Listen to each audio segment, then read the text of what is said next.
What's going on? Another JNA podcast. Today we have some interesting stuff to talk about, and as always, on the other side we have Mr. JJ. What's up, bro? What's up, man? How you doing? Doing good. All right, so today we're going to be talking about the diva himself, Mr. A. So today there was news came out that Mr. A.B. wants to trade out of Pittsburgh. Can you tell me your first inside thought from this news? My first initial thoughts on Antonio Brown wanting to be traded.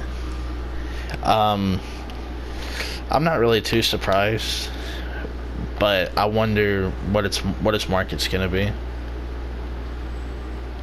Yeah, I mean, you would think he would have a really good market but teams also realize, I mean, me and you had our disagreements and agreements with this subject right here, but the fact how he acts, that's something that would be a big turnoff with trying to get him, Yeah, and you would think a lot of owners, GMs could just kind of look past it, but it is kind of a big deal, and that could take away from potential bidders. And that could mess up what your locker room philosophy is. Too many egos isn't necessarily good. Yeah. So stuff was going on before all this. At the end of the season, Antonio Brown got benched.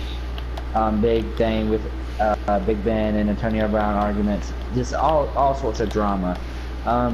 Is this one reason you think he wants out? Maybe he doesn't like Big Ben anymore. Maybe some hard blood. What's going on? Well, I can give you a little bit more insight. So Antonio Brown, his Pro Bowl roster spot was taken by his teammate Juju Smith-Schuster.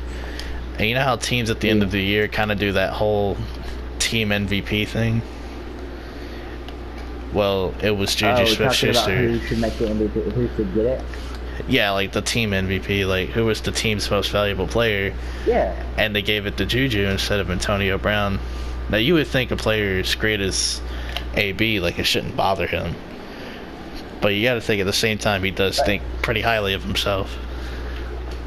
Well, which, I mean, even if I didn't like him or like him, which I do like him, I'm going to be honest and call him a D if he is one.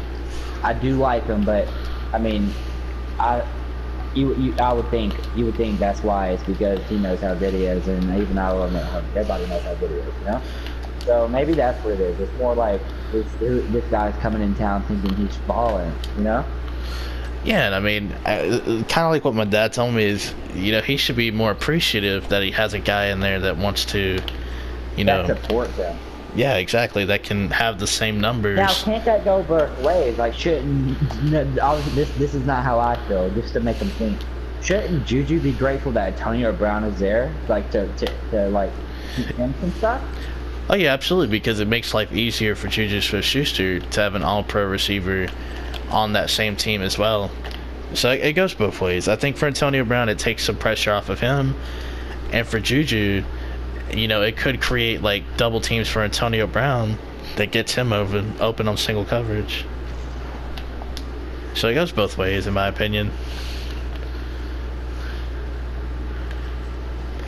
All right. I'm trying to think of some important stuff that we need to hit on. What exactly? Anything else you think we should really hit on about this? We hit the drama.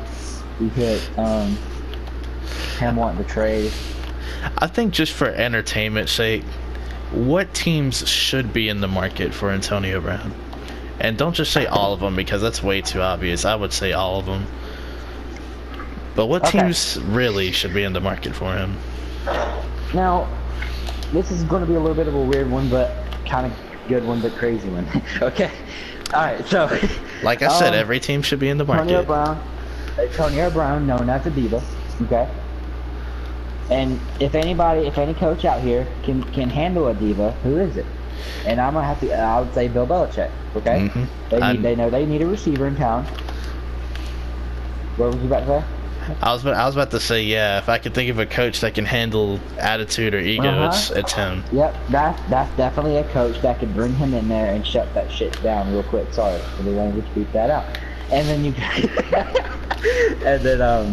it's that would be a really good pickup. That would, if Tom Brady stays, that would definitely make him stay. Imagine that connection too. That yeah, exactly. So this is that would be my interesting signing right there. That would be awesome. Or trade. Better yet. Trade. What All about right. I like the New England one because I mean you're just giving a Super Bowl winner more luxury and having one of the better receivers in this league.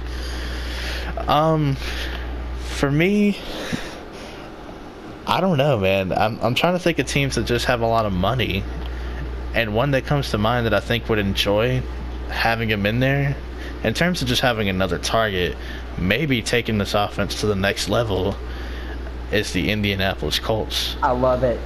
I like it. Yeah, I know he's in. Would that now this is gonna be off topic a little bit. I'm sorry. But would that shut down the Le'Veon Bell speculation of him going there? Well, you see, the Colts have over $70 million in cap space. I'm pretty sure they could take on both. Is it worth it? I mean, if this team was to go to the next level, what good is it to have money just sitting there if you can't even draw free agents? You know what I'm saying? Like, Right. It's the same thing in the NBA. Like, why just sit there and have a bunch of money if you can't draw anybody? I feel like Golden State used that money. Absolutely. Well, yeah, but in the NFL, be like the Rams. Be a big market and be willing to be big spenders. Whoa, that could be dangerous. That can be dangerous. It could be. And I know they didn't win the Super Bowl, but it took them from getting beat by Atlanta to getting beat in the Super Bowl. But they got there. Yeah.